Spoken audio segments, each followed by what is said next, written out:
तरतीब में गलती है। বড় ছোট কোনো চেনা নাই, কাকে কি করতে হবে কোনো ইলম কালাম তোমাদের নাই। হযরত ইমাম স্টেজে বসা, ছোট্ট এক বাচ্চা কোরআন শরীফ তেলাওয়াত করবে, এত বড় মানুষ বয়স্ক নিচে নেমে গেছেন। কি ব্যাপার? যে বলতেন যে ভাই, যে কোরআনে পাক তেলাওয়াত করবে এই মসনদে বসার অধিকার তার। আমি এখানে বসে বসে শুনবো, কোরআন তেলাওয়াতওয়ালা দাঁড়ায় দাঁড়ায় তেলাওয়াত করবে, আমি নিচে বসে থাকবো, কোরআনওয়ালা উপরে বসে থাকবে, কুরসিতে সে বসবে। ছোট্ট বাচ্চা কুরসিতে বসায় দেওয়া হইল। এরা কেমন ছিলেন? যাদের নাম শুনলে কলিজার অন্তরে নূর অনুভব হয়। ওই ফুল কেমন? যেই ফুলের নাম শুনলে ঘ্রাণ আসে। ফুল ফুলের জায়গায় যে যেখানে ফুলের নাম নিবে সেখানেই ঘ্রাণ আসে। তাহলে ফুলের অবস্থা কি?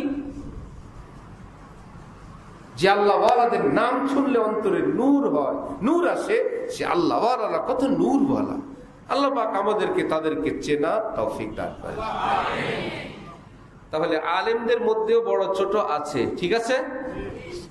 অসম্মানের জন্য বলছি না, পরিস্থিতি জটিল, বিপজ্জনক, ঠেকা বসত বলতে হচ্ছে।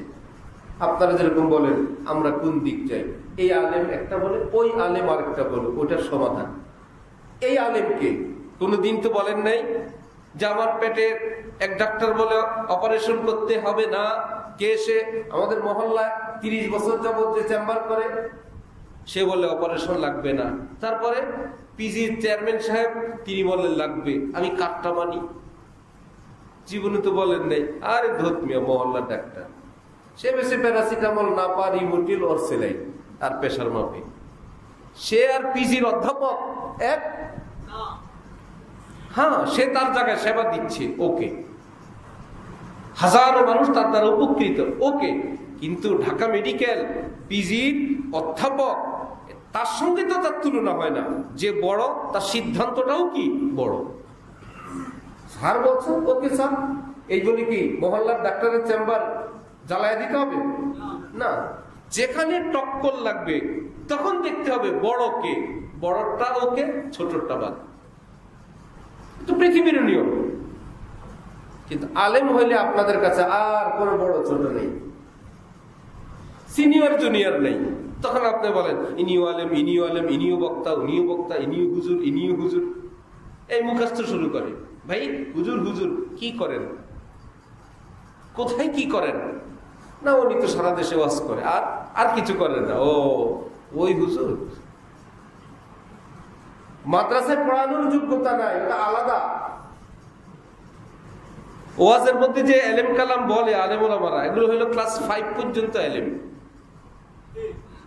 5 এর উপরে দিলে সবাই চলে যাবে, এর মধ্যেই খেলা চলে। সব এটা তো সহজ, কারণ এখানে অনেক শ্রেণী মানুষ থাকেন, সকলের রিয়ায়েত করে কিছু দিনই কথাবার্তা বলেন। এখানে উচ্চাঙ্গের কথা বললে, দিনই কথা কেউ বুঝবে না। বলো ভাই কি বলে? কিছুই বুঝে না। কি বলে রুয়াতে হাদিস, কি বলে সিকা, কি বলে আদেল, কাসরাতে মুলাজামাত, কাসরাতে হেফজ, কি বলে এগুলো, দালালাতুন নাস, ইশারাতুন নাস, ইবারাতুন নাস, ইক্তিজাউন নাস, এগুলো যে ওয়াজের মধ্যে শুরু করে শরীয়তের, এগুলো বুঝবে না। তাহলে বক্তা মানি নায়েবে রাসূল, বিষয়টা এমনটা থাকে নাই।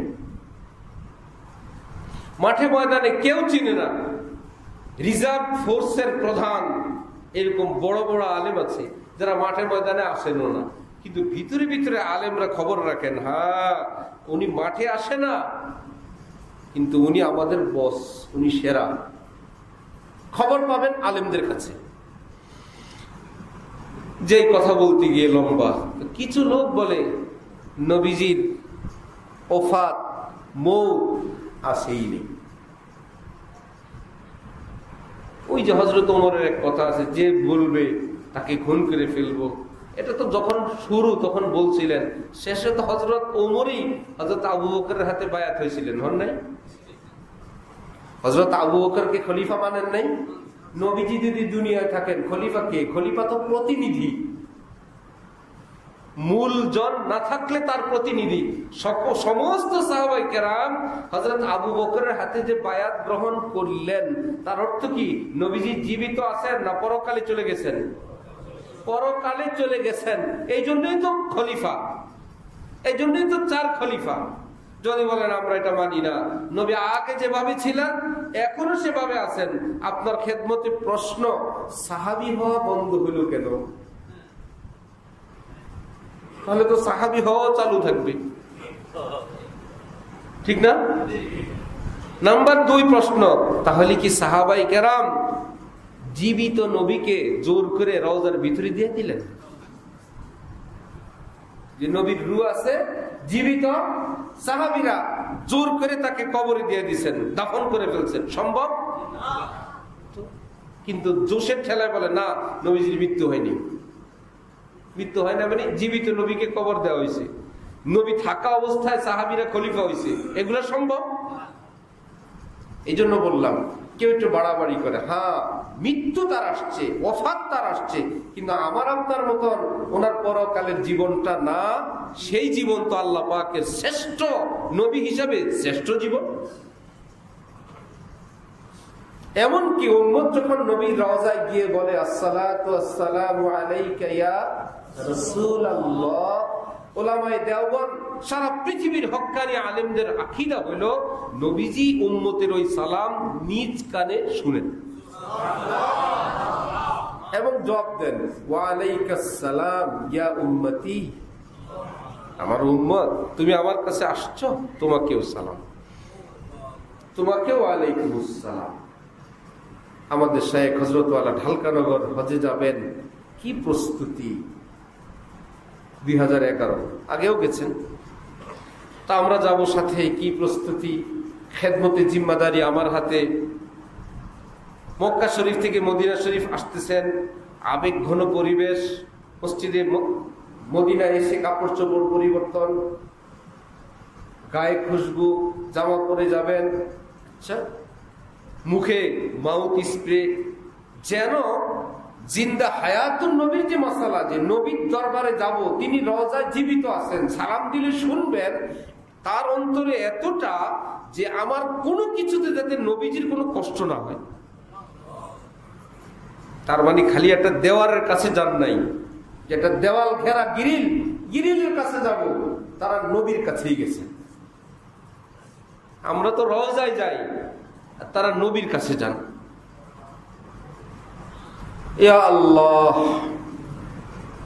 এক হাজী সাহেব হযরতুল্লাহর সাথে যাবেন, দাড়ি নাই। হযরত বললেন, তো দাড়ি রাখবেন কবে? ইনশাআল্লাহ। হাজী সাহেব আপন মানুষ, বললেন, হযরত হজের থেকে এসে রেখে দেব ইনশাআল্লাহ, নিয়ত করছি। হযরত বললেন, নবীজিকে দেখায় আসবেন খালি গাল, দেশে এসে দাড়ি রাখবেন, এর চেয়ে এটা কি ভালো না? এখান থেকে বাগান সাজায় নবীজিকে দেখায় আসবেন।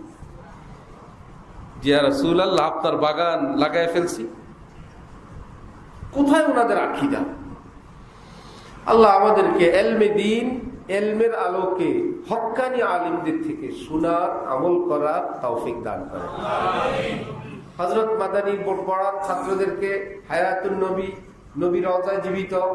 ছাত্ররা বলে, হুজুর মানি, কিন্তু বিষয়টা কেমন লাগে? হঠাৎ করে হাত দিলেন, আরে দেখো, হাত দেওয়ার সাথে সাথে উপস্থিত সকল ছাত্রের নবীজির জিয়ারত নসিব হয়ে গেছে, সবাই নবীজিকে দেখে ফেলছেন। এরকম ঘটনা আরো আছে। সৈয়দ আহমদ কবির রিফাই রহমতুল্লাহি আলাইহি আওলাদে রাসূল রওজা শরীফের সামনে এসে বললেন, নানা জান, আমি আপনার নাতি আহমদ কবির, আমি আমার রূহকে পাঠাই সালাতু সালাম পেশ করার জন্য, আজকে আমি সশরীরে উপস্থিত, আপনি আপনার হাত মোবারক বাড়ান, আমি চুমু খাবো, নইলে আমি ফেরত যাব না। রওজা শরীফ থেকে নবীজির হাত মোবারক বাহিরে চলে আসছে, পুরা মদিনা আলোকিত। গল্প তো কঠিন, কিন্তু লেখছে কে? ওলামায়ে কেরাম জানেন, ইমাম জালালউদ্দিন সুয়ুতি। নকল করছেন হাকিমুল উম্মত আশরাফ আলী থানভী। ওই দৃশ্য দেখছেন বড় পীর আব্দুল কাদের জিলানী। মুজিজা তো মুজিজা, এটা ব্রেন দিয়ে বুঝতে গেলে শেষ। মুজিজা যদি কেউ ব্রেন দিয়ে বুঝে তাহলে সে সুস্থ থাকবে না, পাগল হবে, বেঈমান হবে। কিভাবে সম্ভব? ও আপনি ভাব দিয়ে সম্ভব করতে আসছেন? আপনি আপনার ভাব দিয়ে সম্ভব, এই দিয়ে যে বিজ্ঞানীরা কাফের হয়েছে দলে দলে। ওনাদের কিভাবে সম্ভব? এভাবে আর ওভাবে কোনো ভাবে যায় না। ইমান কি মাথায় থাকে না বুকের ভিতরে? বুকে, বুকে, কলবে। এই জন্য এটা মাথায় ধরবে না, ওখানে মেমোরি অনেক কম। ইমানের মেমোরি এত বেশি, আমরা আরশও মানি, কুরসিও মানি, জান্নাতও মানি, জাহান্নামও মানি, মুনকার নাকিরও মানি, কবরের সুয়াল জবাবও মানি, মৃত্যুর পরে আবার জীবিত হব, হিসাব নিকাশ হবে। সেগুলো কি মাথায় ধরে না ইমানে ধরে?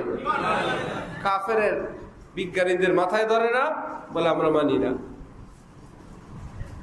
এই জন্য মাথায় ধরাইতে চাইবেন না, ধরাই নিয়ে মাথা নষ্ট হয়ে যাবে।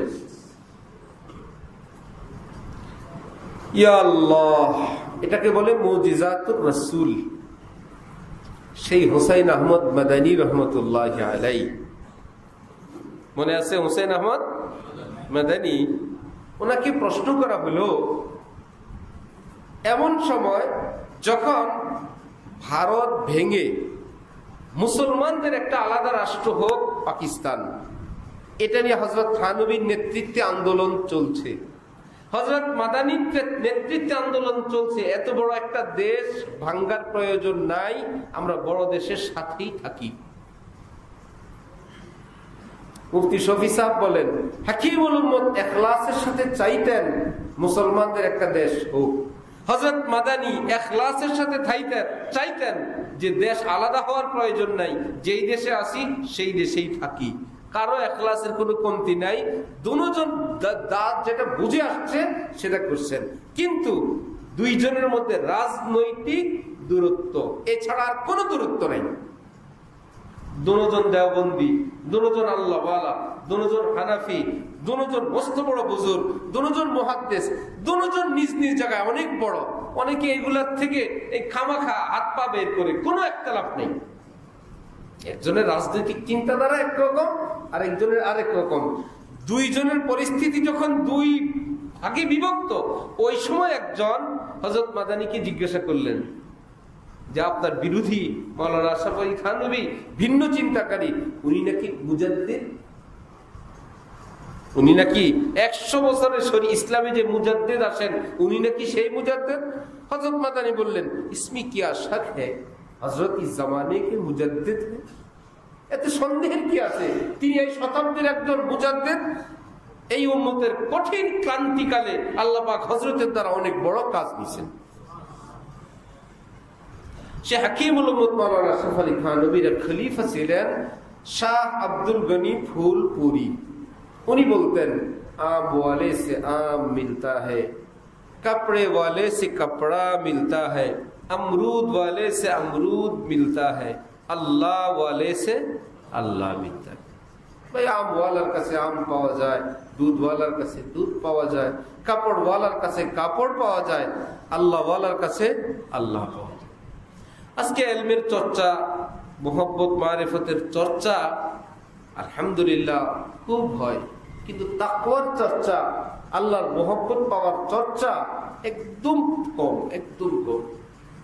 যার জন্য ইলমের অবস্থা আমাদের এমন, আল্লাহ একজনে আগুন বিশেষজ্ঞ। কি বিশেষজ্ঞ?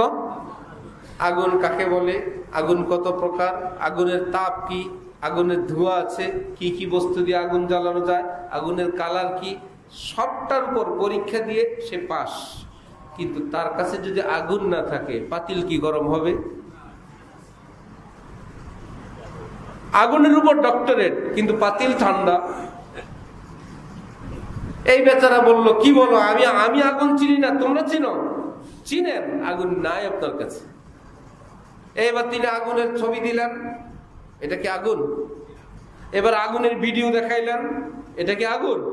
আমরা এইরকম বিশেষজ্ঞ হয়ে গেছি। আর যারা আগের যুগের বা যারা কামিলিন আল্লাহওয়ালা, এত পিএইচডি হয়তো তাদের নাই, কিন্তু আগুন আছে।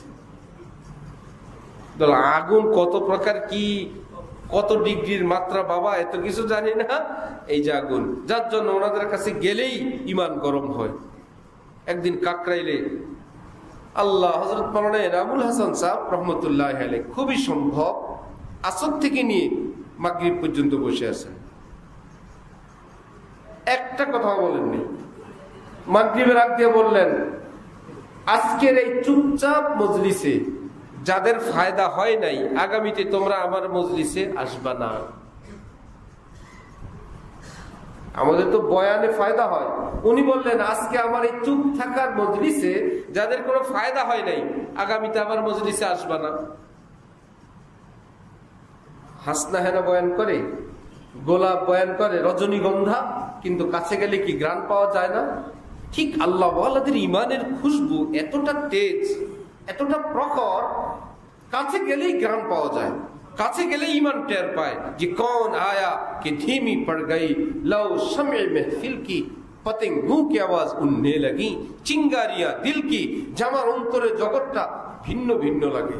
আল্লাহ পাক আমাদেরকে এই রকম হক্কানি আল্লাহ ওয়ালাদেরকে চেনার তৌফিক দান করেন। ছোট্ট ছোট্ট এক দুইটা কথা বলে গল্প আল্লাহ ওয়ালাদের সুহবতের ফায়দা ইনশাআল্লাহ আমি মজলিস শেষ করব। মক্কা শরীফ মসজিদুল হারামে এক রাকাতে কত রাকাতের সওয়াব? 1 লক্ষ। এখন থেকে 100 বছর আগে মসজিদুল হারাম ছিল কিনা? 500 বছর আগেও ছিল।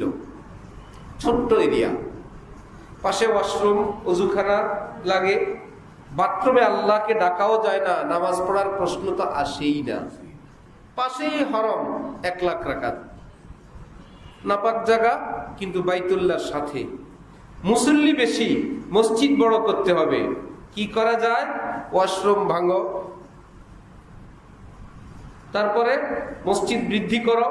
এই করতে গিয়ে এক সময়ের ওয়াশরুম, পেশাবখানা এখন মসজিদুল হরমের ভিতরে।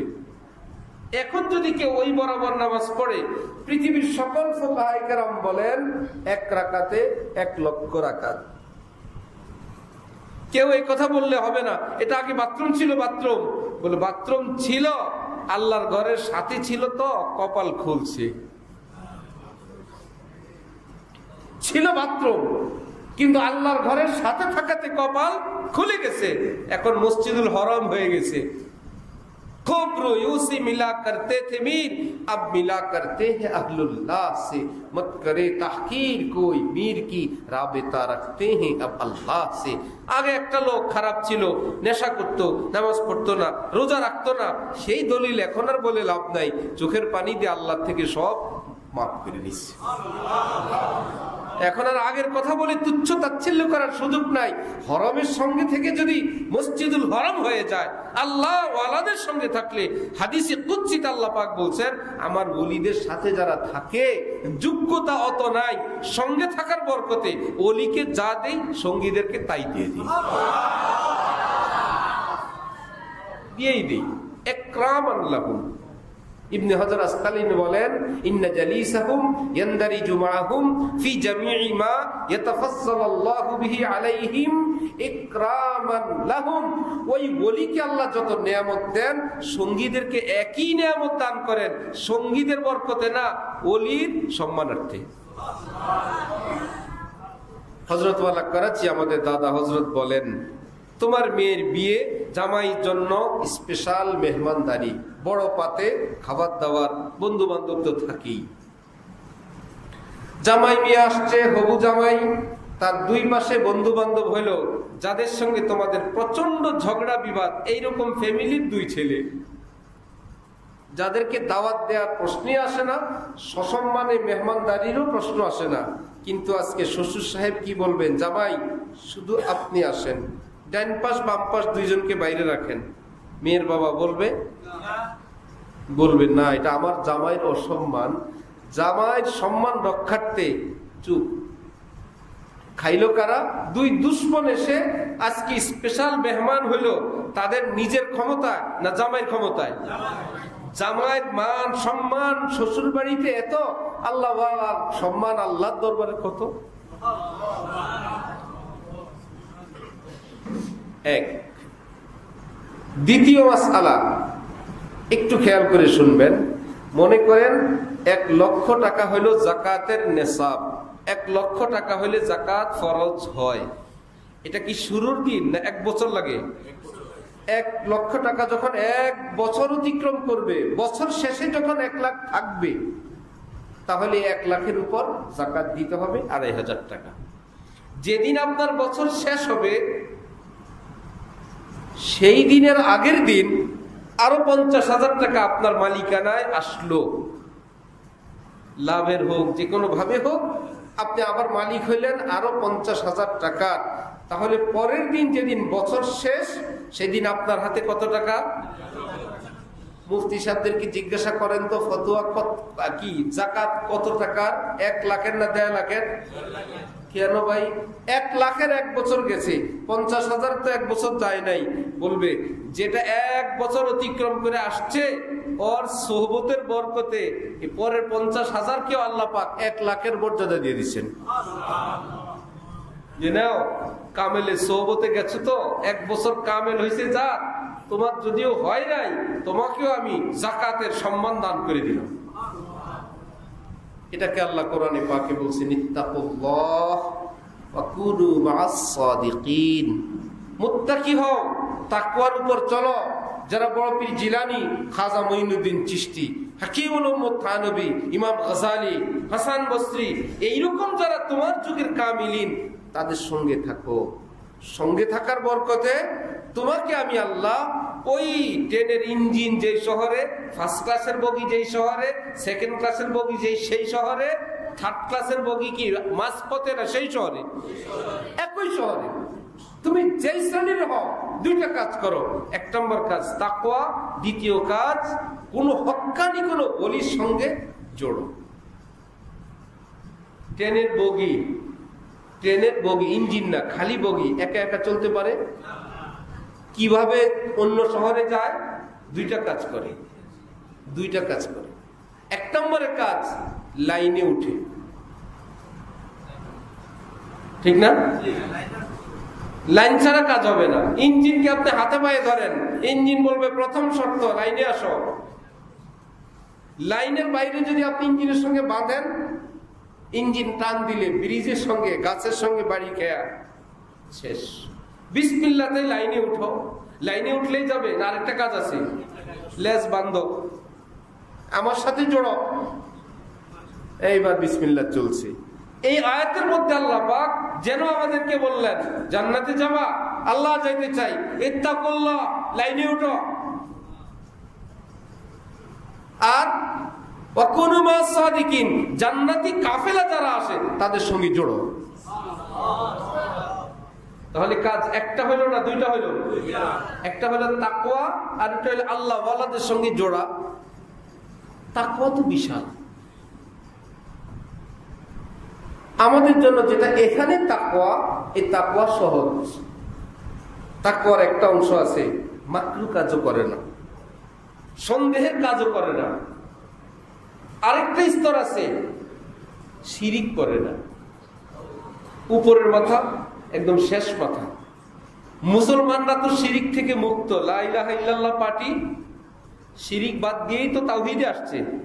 এই মুসলমানকে যখন বলা হয় মুত্তাকি হও, তাকওয়ার উপর চলো, তার অর্থ হলো হাকিমুল ইসলাম কারি তাইয়িব সাহেবের ভাষায়, যিনি দেওবন্দের প্রায় 60 বছরের মুতামিম, উনি বলেন, এবং সমস্ত ফুকাহায়ে কেরাম বলেন যে কোরআন হাদিসে মুত্তাকি হও কি অর্থ? ফরজ, ওয়াজিব, সুন্নতে মুআক্কাদা। শুনতেছেন? কি? ফরজ, ওয়াজিব, সুন্নতে মুআক্কাদা। 3টা হলো করণীয়, 3টা করো, গুনাহ ছাড়ো। এইটুকুন যে করবে ইসলামের ভাষায় সে মুত্তাকি। সুরমা না দিলেও চলবে, সিন্নি না খাইলেও চলবে, ঠিক না? হাতে লম্বা তসবিহ না থাকলেও চলবে, তাহাজ্জুদ না পড়লেও চলবে, এশরাক না পড়লেও চলবে, আওয়াবিন না পড়লেও চলবে, বছর বছর হজ উমরা না করলেও চলবে, এত লম্বা জুব্বা না পড়লেও চলবে, লম্বা সময় মসজিদে না থাকলেও চলবে। চলবে না? ফরজ ওয়াজিব সুন্নতে মুআক্কাদা বাদ দেওয়া যাবে না। এইটুকুন করে আর গুনাহ করে না। কারি তাইয়েব সাহেব বাইতুল মুকাররমে বয়ান করছেন, আমার শায়েখ বলেন আমি আমার নিজ কানে শুনছি, কোনো মাধ্যম নাই। কারি তাইয়েব সাহেব বলেন কেউ যদি এই যুগে ফরজ ওয়াজিব সুন্নতে মুআক্কাদা টুকুন আদায় করে নেয় আর গুনাহ থেকে বাঁচে, আল্লাহর কোন আল্লাহ ওয়ালির সঙ্গে জুড়ে থাকে, এই ব্যক্তিকে আল্লাহ পাক এই যুগের জুনায়েদ বাগদাদি বানায় দিবেন। জুনায়েদ বাগদাদি হয়ে যাবে সে। কিন্তু হয় কি, করে অনেক, আবার ছুটে বড় বড় গুলো, ফরজ ছুটে যায়, নফল খুব, আবার আরেক জায়গায় গুনাহ করে বসছে, আরেক জায়গায় বড় মুরাকাবা ধ্যান, এলোমেলো হয়ে গেছে। আমার ভাই, এক বিষয়ে যদি ফেল করেন অন্য বিষয়ে যদি 90 করে পায়, ছাত্র কি পাস না ফেল? এত নাম্বার গড়ে তো 70, গড় গুড়বাদ, একটাই ফেল আছে, ফেল।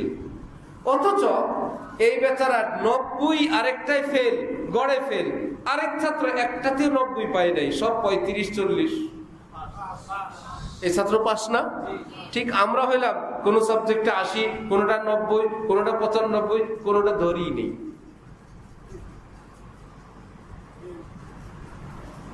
ওটা দিয়ে আমরা আমাদের বুজুর্গি, আমাদের দরবেশি, আমাদের সিলসিলা, আমাদের তরিকা, আমাদের গ্রুপ, আমাদের খেদমত, আমাদের মেহনত, নিজে নিজেকে বুজুর্গ বলে। বুঝতে হবে শয়তান এখনো যায় নাই।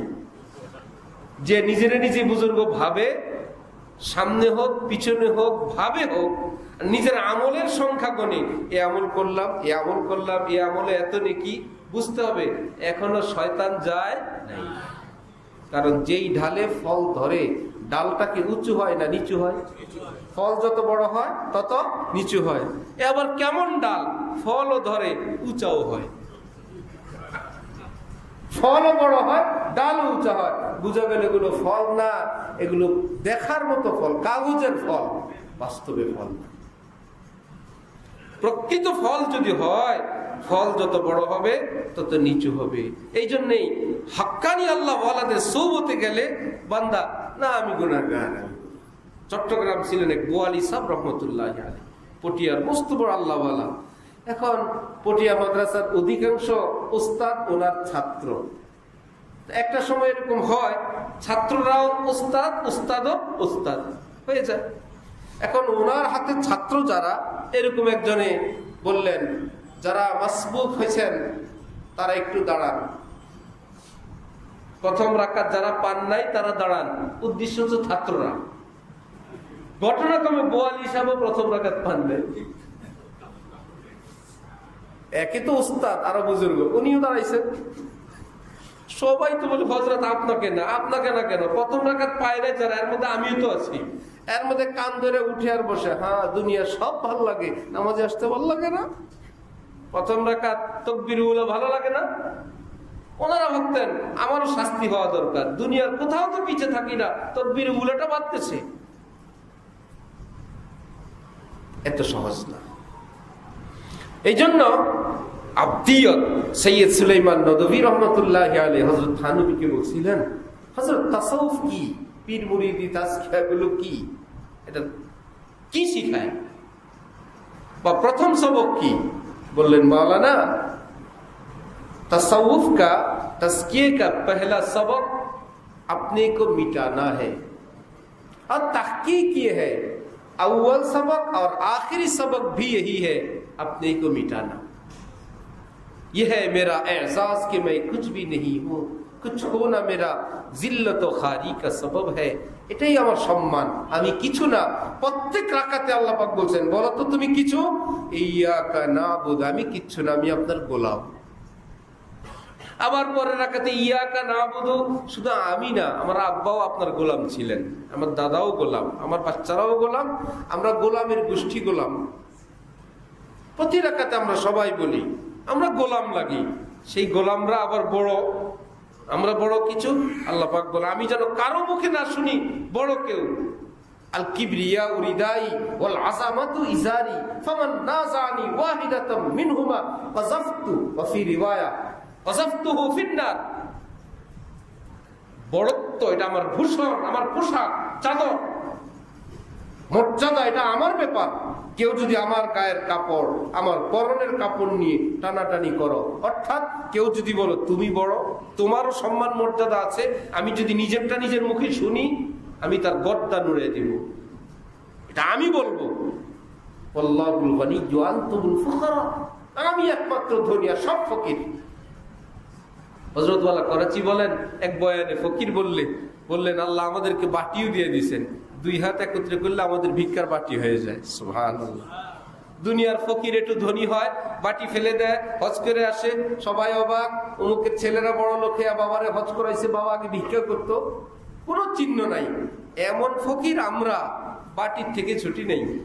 যত বড় লোক হই, দুই হাতের বাটি সাথে আসে না?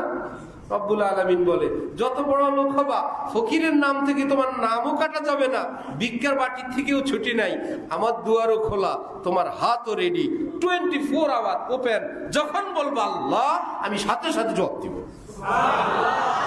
উদউনি আস্তাজিব লাকুম, ডাক দিব, জবাব দিব। এই জন্য আমার ভাইয়েরা, যার যেখানে কোনো হক্কানি আল্লাহওয়ালা আলেমদের দৃষ্টিতে হক, সাধারণ মানুষের দৃষ্টিতে না, কারণ তার কাছে ওই চোখ নেই। আমরা যদি সবাই মিলে একটা চকচক একটা সিটি গোল্ডকে আমরা যদি বলি আপনার খেয়াল হাজি সাহেব আলহামদুলিল্লাহ স্বর্ণ, হুজুর আলহামদুলিল্লাহ স্বর্ণ, এ আলহামদুলিল্লাহ কুলহুয়াল্লাহ কাজে লাগবে? স্বর্ণকার একটা নজর দেখে ফেলাই দিলে থাক মিয়া, সময়টাই নষ্ট করছে। আর যদি সে একটু বুঝতে সময় লাগে, একটা পাথর আছে ঘষা দিবে, অল্প একটু এসি দিবে, দিয়ে বলবেন না ভাই কিছু নেই। আপনি বলবেন গণতন্ত্র অনুযায়ী অধিকাংশ ভোট স্বর্ণ উপর, এটা স্বর্ণ হওয়ার উপর পড়িয়াছে, সুতরাং কণ্ঠ ভোটে ইহাকে স্বর্ণ বলিতে হইবে। কাজ হবে কোনো কিছু? তো গণতন্ত্র বলে স্বর্ণ না বলে হযরত বলছেন, ইমাম সাহেব, হাজী সাহেব, মশওয়ারায় স্বর্ণ হয় না, স্বর্ণকার বললে হয়, নইলে বাদ। কারণ স্বর্ণকারের কাছে তিনটা জিনিস আছে, একটা চোখ আছে, দীর্ঘকাল স্বর্ণের জগতে কাজ করতে করতে একটা চোখ আছে, চোখে যদি ফেল করে একটা পাথর আছে আর একটু এসিড আছে। আলেম ওলামাদের কাছে একটা চোখ আছে, দীর্ঘকাল এলমের জগতে থাকতে থাকতে অভিজ্ঞতা সম্পন্ন একটা চোখ আছে, চোখে যদি কাজ না হয় কোরআন হাদিসের কষ্টি পাথর আছে। তাহলে হক্কানি আল্লাহওয়ালা আমরা ঠিক করব না আলেমরা? এইবার আলেমরা বলার পর একটা সুযোগ আপনার আছে যে আলেমরা বলেন ইনি হোক, এবার আপনার যেখানে ভালো লাগে, আপনার দিল যেদিকে টানে, এইরকম একজন আল্লাহওয়ালার সান্নিধ্যে যান, সোহবতে যান, নিজেকে ন্যস্ত করেন। এটা সম্মানের, অসম্মানের না। প্রেসিডেন্টেরও উপদেষ্টা থাকে, প্রধানমন্ত্রীর উপদেষ্টা থাকে, আছে না? বুঝা গেল, উপদেষ্টা থাকা এটা অসম্মানের না, এটা নিজের সিকিউরিটির, নিরাপত্তার। ঠিক আপনি দ্বীনের দিক, আত্মশুদ্ধির দিক, জান্নাতের দিক আপনার আমাদের কাছে সকলের কাছে ক্লিয়ার না। কিছু ক্লিয়ার হইলেও জীবনের মোড়ে মোড়ে বাঁকে বাঁকে আমরা হারায় ফেলি, অস্পষ্ট হয়ে যায়, কি করব? ওই ক্ষেত্রে ওলি দরকার, বুজুর্গ দরকার। এইরকম কোন হক্কানি আল্লাহওয়ালার সাথে নিজের সম্পর্ক করেন, তাকে নিজের মুরব্বি বানান, তার পরামর্শ মোতাবেক চলেন, দেখবেন হাকিমুল উম্মত হযরত থানবী বলেন হক্কানি আল্লাহওয়ালাদের সঙ্গে জুড়ে থাকলে ফায়দা দুইটা। হয়তো জীবনকালেই আল্লাহ খাঁটি ওলি আল্লাহ বানায়া কবরে নিবেন, এটা যদি নাই জুটলো শেষমেশ মৃত্যুর আগে খাঁটি তওবার তৌফিক দিয়ে পবিত্র বানায় কবরে নিয়ে যাবেন। জুড়ে ছিল 30 বছর, যায় আসে কোন বুজুর্গের, হাফিজি হুজুরের কাছে কি ব্যাপার? আল্লাহ পাক হাদিসে কুদসিতে বলছেন হুমুল কাওমু লা ইয়াশকা বিহিম জালিসুহুম, আমার ওলিরা এমন, তাদের সঙ্গে যাতায়াতকারীরা কপাল পড়ে না। কপাল যেহেতু পড়বে না, বেঈমান হয়ে বললে কপাল পড়বে না, তো বোঝা গেল জাহান্নামে গেলে কপাল পড়বে না, পড়বে। আল্লাহ যেহেতু বলছেন যাতায়াতকারীদের কপাল পড়বে না, এইবার হয়তো সময় থাকতেই ওলি আল্লাহ হয়ে যাবে। আর যেহেতু কপাল পড়বে না, আল্লাহ বলছেন মৃত্যুর আগে একটা খাঁটি তওবা দিয়ে চোখের পানি দিয়ে সাফ করে কবরে নিয়ে যাবে। আল্লাহ আমাদের সকলকে দিন বুঝার, আমল করার তৌফিক দান করেন। তোলাবাই কেরাম, তোমরা সবসময় থাকো এলমি দ্বীনের সাথে, তোমাদের ওজিফা তো এটাই, কষ্ট করে গুনাহ থেকে বাঁচা, হারাম কথা, হারাম আচরণ, বেয়াদবির আচরণ, কষ্ট করে একটু জবানটা হেফাজত করা, একটু নজর হেফাজত করা। থাকো এলেম নিয়ে। এলেম দুই প্রকার, হয়তো ফরজে আইন অথবা ফরজে কিফায়া। তালিবে ইলমরা হয়তো ফরজে আইনে আছে অথবা ফরজে 24 ঘন্টা তাদের আমল হয়তো ফরজে আইন অথবা ফরজে কিফায়া। এই ফরজের ভিতর তোমরা থাকো। তোমাদের যদি একটু গুনাহমুক্ত থাকার ফিকির হয়, কারো হক